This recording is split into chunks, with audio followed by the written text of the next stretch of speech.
All of a sudden ನಾವು ಭಾರತಕ್ಕೆ ಬರ್ತೀರಿ, ಏನೂ ಇಲ್ಲ, ನಿಮ್ಮ ಬದುಕಿಗೆ ಎಷ್ಟು ಬೇಕೋ ಅಷ್ಟಿದೆ, ಅದೇನು ತೊಂದರೆ ಏನಿಲ್ಲ, ನಿಮ್ಗೇನು ಕೆಲ್ಸಕ್ಕೆ ಹೋಗ್ಬೇಕು ಅಂತಿಲ್ಲ, ಹಣದ ಕೊರತೆ ಇಲ್ಲ, ಎಲ್ಲ ಚೆನ್ನಾಗಿದೆ. ಬಟ್ ನೀವು ಯಾರು, ಮನೇಲಿ ಕೂತು ಏನು ಮಾಡ್ತೀರಾ, ಇಡೀ ದಿನ ಏನು ಮಾಡ್ತೀರಾ? ಆ ಪ್ರಶ್ನೆ ನನ್ನ ಮುಂದೆ ಬಂದು ನಿಂತ್ಕೋತು. ಆ ಬಂದು ನಿಂತ್ಕೊಂಡಾಗ ನನ್ನ ಕಣ್ಣಿಗೆ ಏನು ಕಾಣ್ತಿತ್ತು? ಎಲ್ಲಿ ನೋಡಿದ್ರು ಬರೀ ತಿಪ್ಪೆ, ಕಸ, ಹೊಗೆ, ಬೆಳಿಗ್ಗೆ ಎದ್ದು ಹೊಗೆ ಹಾಕ್ಬಿಡ್ತಾರೆ. ನಂಗೆ ಭಾರತದ ಬಗ್ಗೆ ಬರೀ ನೆಗೆಟಿವೇ. ನಾನು ಅದನ್ನ ಬರೆಯೋಕ್ಕೆ ಶುರು ಮಾಡಿದೆ ಫೇಸ್ಬುಕ್ಕಲ್ಲಿ.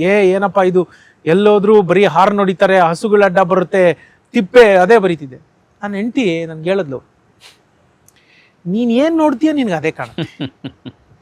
ಎಲ್ಲರೂ ಬರೀತಾರೆ ಅದನ್ನ, ನೆಗೆಟಿವ್, ಪ್ರತಿಯೊಂದರಲ್ಲೂ ನೆಗೆಟಿವ್ ಹುಡ್ಕೋದು, ಪ್ರತಿಯೊಂದು ವ್ಯಕ್ತಿಗಳಲ್ಲೂ ನೆಗೆಟಿವ್ ಹುಡ್ಕೋದು, ಬರೀ ನೆಗೆಟಿವೇ ಮಾಡೋದು.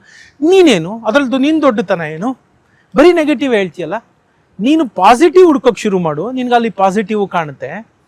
1, 2, ಈಗ ನೆಗೆಟಿವ್ ಹೇಳೋದ್ರಿಂದ ಏನೂ ಬದಲಾಗಲ್ಲ, ಪಾಸಿಟಿವ್ ಹೇಳೋದ್ರಿಂದ 4 ಜನ ಹೌದಲ್ವಾ ಇದನ್ನ ಹೀಗೂ ನೋಡ್ಬೋದಲ್ಲ ಅನ್ಕೊಂತಾರೆ ಅಂತ ಆಕೆ ಹೇಳಿದ್ಲು. ಆಲ್ಮೋಸ್ಟ್ 8-9 ವರ್ಷ ಆಯಿತು.